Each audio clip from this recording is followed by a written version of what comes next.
Hello everybody, welcome to today's class for Physics Standard 8. Today we're going to be talking about the moon and its phases. Now, before we go into our topic today, let's just have a discussion about the moon. We know that the moon has been a huge part of human civilization since time that we can remember. Now, there's been a lot of mythology associated with the moon, be it in ancient Greece with the Greek goddess of the moon, or in ancient India with Lord Shiva and the moon, or in China, and also it's been a part of literature like in Philippines and kids literature as well, in terms of the moon being made out of cheese. Now, I believed this until I was 10 years old, and I still wish it was true today.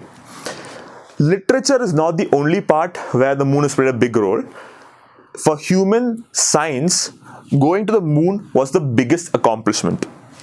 This photo was taken in 1969 by the Apollo 11 crew of NASA, where Neil Armstrong set foot on the moon. Now, we all remember his immortal words, one small step for man, so one giant leap for mankind. Now, before we talk about the phases of the moon, there are 4 points that you have to remember. The first of those is that light leaves the sun in straight lines and they go radially outwards from the center of the sun. Now, if you look at the light going out in different directions, and if you look at it, it forms a circular shape. So this circular shape of light goes outward and it gets bigger and it reaches the earth. Now, that's natural to assume that the circle reaches the earth and there's angles between the light reaching the earth. But if you look at this image, we see that lines are coming parallelly. You'll ask, why is that?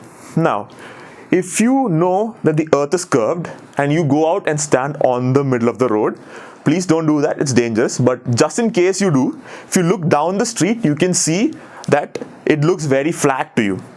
And you might have asked this question to other people, as in, why can't I see the curvature of the earth if it's curved? Now, the reason for that is, you're too small to perceive this curvature because it's very gradual and the earth is very huge compared to your size.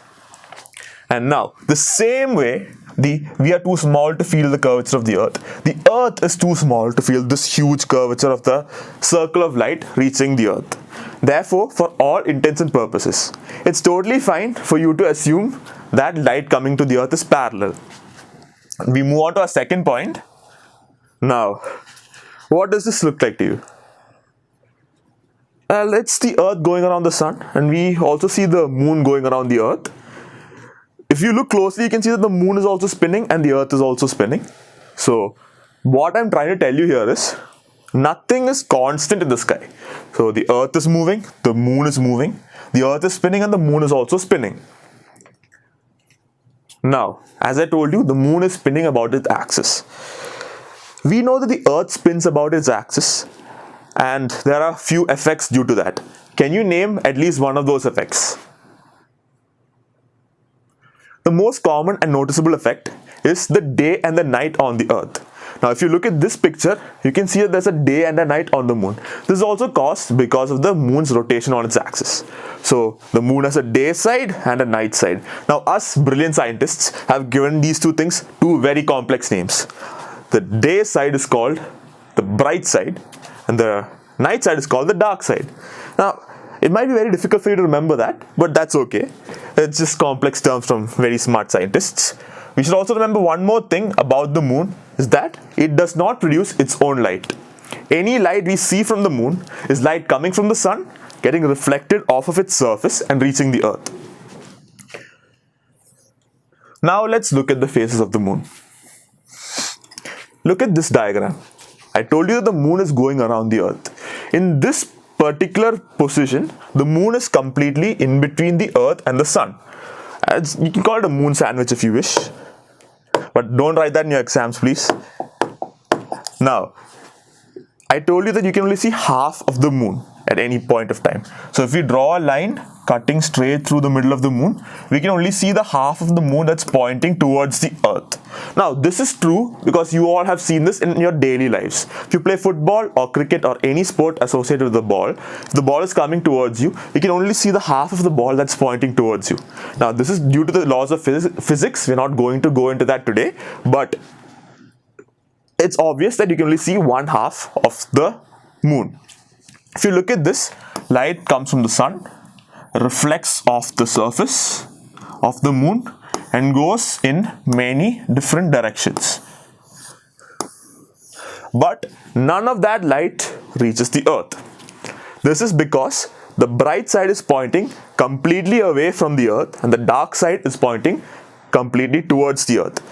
When this happens, you can only view the dark side, and because there's no light coming from the dark side, we do not see the moon in the sky. This is known as the new moon phase. Now, we know that the moon moves, so let it move for a while. It reaches this point in the sky. Here, again, as before, we cut it into two halves, the half pointing towards the earth and the half pointing away from the earth. This is the only half that's visible to us. If you look at this half closely, you can see that some of the day side or bright side of the moon is pointing towards the earth, while most of it is pointing away. So here about a quarter of the day side and 3/4 of the night side is facing the earth, and we can see something like this in the sky. So you've all seen this is the crescent moon, and this is how the crescent moon happens. Now again, the moon is moving in the sky. It reaches this point here, and as before, we cut it into two halves, and this half faces the earth and it is visible to us. Light from the sun bounces off this half and reaches the earth, while the other half light goes off into space. Now, the phase visible to us is divided equally into half of the day side and half of the night side, and we see exactly half the moon in the sky.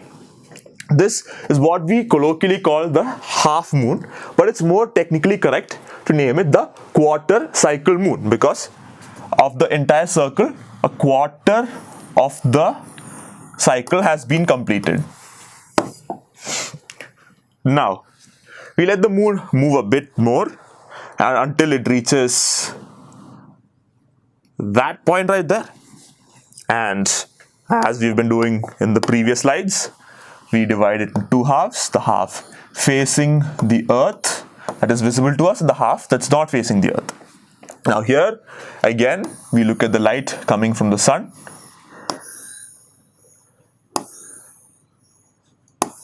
We see that 3/4 of the day side is reflecting light from the sun to the earth, while 1/4 of the night side also points towards the earth. While 1/4 of the day side and 3/4 of the night side is pointing away from the earth. Here we can see 3/4 of the moon in the sky. This is called a gibbous moon. Now, we let the moon keep going again until it reaches this point. Now, we can see that this is exactly diametrically opposite to the original starting point of the moon cycle. We divide it again. Now we can see that the entirety of the day side is the face that is pointing towards the moon at the earth, and the entirety of the night side is pointing away from the earth. This is exactly same as the first half that we looked at, but here the day side was pointing away from the earth and the night side was pointing towards the earth. So this is what we call a full moon, because we can see the entirety of the day side of the moon. We know that the moon keeps going, so after the full moon phase, it comes back and reaches the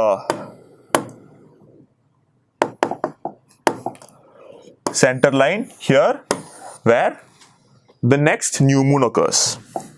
So that is one cycle of the moon. Now, look at this diagram.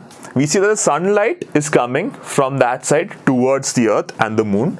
We see that the moon is pointing towards the sun here, and the day side points entirely towards the sun and the night side points entirely towards the earth. This is the new moon, and we see that the moon moves, becomes a full moon, and goes back and becomes a new moon. If you notice here, this is the point that's closest to the sun, and in this point the moon is completely not visible.